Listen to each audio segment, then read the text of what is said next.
नमस्ते, मैं हूं किशोर अजवाणी। घड़ी इशारा कर रही है 9 बजे रात का। वक्त 100 बात की एक बात का।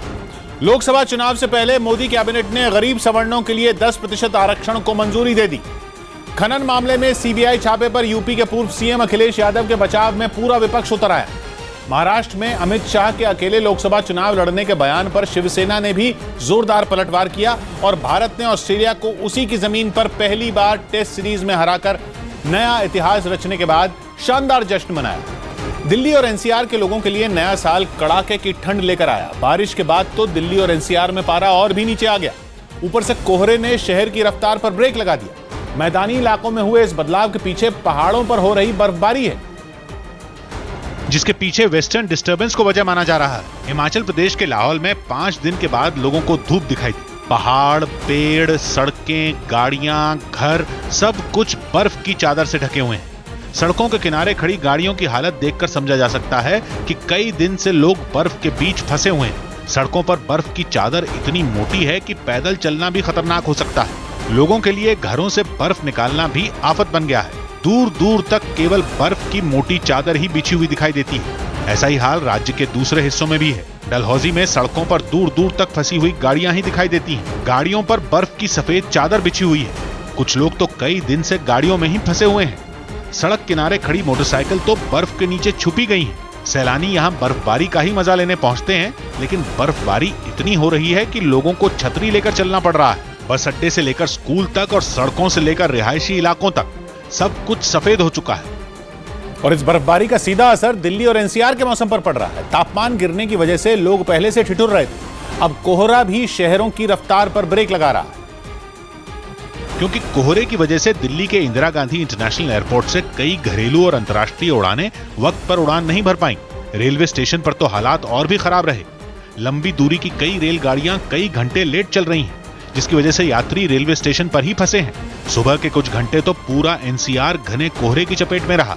दिल्ली कैंट में एनसीसी के कैंप की शुरुआत के लिए बड़ा कार्यक्रम रखा गया था। एनसीसी के कैडेट पूरी तैयारी के साथ पहुंचे थे, लेकिन धुंध की वजह से एक दूसरे को देख पाना भी मुश्किल हो रहा था। थोड़ी ही देर में उपराष्ट्रपति वेंकैया नायडू भी पहुंच गए, जिन्होंने जवानों को भाषण भी दिया। धुंध की हालत ये थी कि कई जवानों को तो शायद वेंकैया नायडू की केवल आवाज ही सुनाई दे रही थी। दिल्ली में ज्यादातर जगहों पर कोहरे का हाल ऐसा ही था। कोहरा भी जस का तस है। पीछे तस्वीरों में मैं आपको इंडिया गेट दिखाना चाहूंगी, जो अभी आपको धुंधला नजर आएगा, क्योंकि कोहरे की चादर ने कहीं ना कहीं इंडिया गेट को छुपा दिया है। ये स्थिति लगातार दिल्ली में बनी हुई है। लेकिन आने वाले कुछ दिन दिल्ली के लोगों के लिए मुश्किल बढ़ाने वाले होंगे, क्योंकि मौसम विभाग का अनुमान है कि आने वाले 3 दिनों में मौसम दिल्ली के लोगों का इम्तिहान लेने वाला है। 8 जनवरी को दिल्ली में न्यूनतम तापमान लुढ़ककर 5 डिग्री तक पहुंच सकता है। 11 जनवरी तक न्यूनतम तापमान 5 और 6 डिग्री के बीच ही बना रहने का अनुमान है। लेकिन ठंड इसलिए भी ज्यादा होगी क्योंकि इस बार अधिकतम तापमान भी 2 से 3 डिग्री तक नीचे गिरने का अनुमान है। वहीं 8, 9 और 10 जनवरी को दिल्ली में इस सीजन के सबसे घने कोहरे वाले दिन हो सकते हैं, जिसके पीछे की वजह पहाड़ों पर हो रही बर्फबारी ही है। जम्मू कश्मीर, हिमाचल प्रदेश और उत्तराखंड में बर्फबारी का नया दौर शुरू हुआ है, जबकि दिसंबर में भी इन तीनों राज्यों पर आसमान से खूब बर्फ बरसी थी और जनवरी के पहले ही हफ्ते में फिर बर्फबारी शुरू हो गई। जम्मू कश्मीर के डोडा में दूर दूर तक पहाड़ों का रंग सफेद ही दिखाई देता है। डोडा में भी जगह जगह सड़कों पर लोग फंसे हुए दिखाई देते हैं। कुल्लू की तस्वीरें तो सबसे ज्यादा हैरान करने वाली हैं, जहां बर्फ की परत कई फीट मोटी है। उत्तराखंड में केदारनाथ का धाम पूरी तरह बर्फ से ढका है। दूर दूर तक सिर्फ बर्फ ही दिखाई देती है। जमी हुई बर्फ को हटाने का काम भी जोरों पर है, लेकिन जितनी बर्फ हटती है उससे ज्यादा बर्फ आसमान से गिर जाती है। सौबात की एक बात है कि यूपी के खनन घोटाले में सीबीआई की कार्रवाई को एसपी बीएसपी के गठबंधन से जोड़ा जा रहा है। विपक्ष केंद्र सरकार पर सरकारी एजेंसियों के दुरुपयोग का आरोप लगा रहा है, लेकिन बीजेपी इन आरोपों को निराधार बता रही है। टोल प्लाजा पर लंबी लाइनें और भीड़ कम करने के लिए एक नई योजना बनाई गई है। गाड़ियों पर केवल एक स्टिकर लगाकर टोल प्लाजा की लाइनों में लगने से बचा जा सकता है। News18.com की रिपोर्ट के मुताबिक सड़क परिवहन मंत्रालय और तेल कंपनियों के बीच इससे जुड़ा एक समझौता हुआ है, जिसके बाद देश के 800 पेट्रोल पंप से लोग फास्टैग बारकोड वाले स्टिकर भी ले पाएंगे। फास्टैग ऐसा स्टिकर होगा जिस पर लगे बारकोड से गाड़ी चलाने वाले के पेटीएम या बैंक अकाउंट को जोड़ दिया जाएगा, और जब भी फास्टैग बारकोड लगी गाड़ी टोल प्लाजा से गुजरेगी तो कैश देने की जरूरत नहीं पड़ेगी, जिससे वक्त की बचत होगी। टोल गेट के एंट्री पॉइंट के पास पहुंचते ही गेट पर लगे सेंसर फास्टैग बारकोड को स्कैन कर लेंगे और पेटीएम या बैंक खाते से पैसे अपने आप कट जाएंगे। भीड़ और लंबी कतार से बचने के लिए फास्टैग लेन को भी अलग रखा जाएगा, जिसमें अगर कोई गैर फास्टैग गाड़ी एंट्री करेगी तो जुर्माना होगा। फिलहाल national highways authority of India के 479 टोल प्लाजा हैं, जिनसे करीब 43 लाख गाड़ियां रोज गुजरती हैं। इनमें करीब 425 टोल प्लाजा पर फास्टैग सेंसर लगाने के साथ साथ अलग लेन भी बना दी गई, जबकि बचे हुए 54 टोल प्लाजा पर मार्च तक फास्टैग के लिए अलग लेन बनाने और सेंसर लगाने का काम पूरा करने की योजना है। रूस में -52 डिग्री सेल्सियस के तापमान पर दुनिया की सबसे मुश्किल मैराथन का आयोजन किया गया। यह मैराथन दुनिया के सबसे ठंडे गांव के तौर पर मशहूर एक बर्फीले इलाके में हुई, जिसका नाम ओयम्याकॉन है, जहां चारों तरफ सफेद बर्फ छाई हुई है। इस बर्फीले माहौल के बावजूद वहां हुई मैराथन में हिस्सा लेने वालों के हौसले पर कोई फर्क नहीं पड़ा। एक बुजुर्ग खिलाड़ी के चेहरे पर बर्फ जम गई, लेकिन उसने दौड़ना नहीं छोड़ा।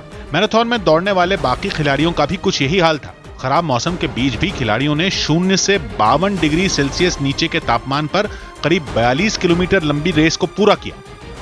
सौभाग्य की एक बात यह कि दुनिया के सबसे ठंडे गांव के लोगों को पूरे साल बहुत मुश्किल हालात में गुजारना पड़ता है। वहां पिछले कुछ साल से आयोजित हो रही सबसे मुश्किल मैराथन से इस बारे में दुनिया की जानकारी बढ़ी है, जिसके बाद प्रशासन ने बहुत सी नई तरह की सुविधाएं देनी भी शुरू कर दी। संसद भवन के बाहर टीडीपी ने एक बार फिर आंध्र प्रदेश को विशेष राज्य के दर्जे की मांग पर प्रदर्शन किया। अब तक जादूगर और महिला समेत अलग अलग तरह की वेशभूषा में प्रदर्शन करने वाले टीडीपी सांसद एन शिवप्रसाद इस बार तमिलनाडु के पूर्व सीएम एमजी रामचंद्रन का भेष बनाकर पहुंचे और उन्होंने संसद भवन के बाहर लगी महात्मा गांधी की मूर्ति के सामने हाथ में हंटर घुमाते हुए प्रदर्शन शुरू कर दिया, जिसके लिए उनके पीछे खड़े टीडीपी के एक और सांसद ने एक दक्षिण भारतीय गाने की धुन भी बजा दी।